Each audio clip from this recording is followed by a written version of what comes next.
niyo iboto yung Tingog Party List.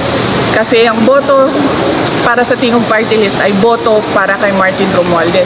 Isipin niyo, 3 na yung seats niya sa House of Representatives. Yung distrito niya sa Tacloban, yung 2 upuan niya sa Tingog Party List. Yung upuan ng asawa niya, yung seat ng asawa niya, yung seat ni Isidre. So, kasi distrito lang si Martin Romualdez sa Tacloban, 'di ba? Wala siyang personality na kumuha ng budget para sa buong bansa. Kasi distrito lang yung sa kanya eh. So ang ginawa niya gumawa siya ng party list. Eh, ang party list, pwede yan sa buong bansa. Kahit saan. Doon pumapasok yung pondo, yung pera sa party list niya. Ano ang pwede nating sabihin na mag-substantiate yan?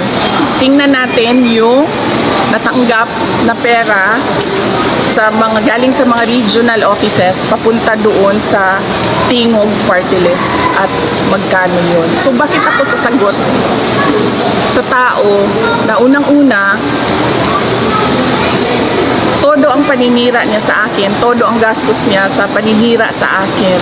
Pangalawa, ganyan siya kasakim sa pera at sa power.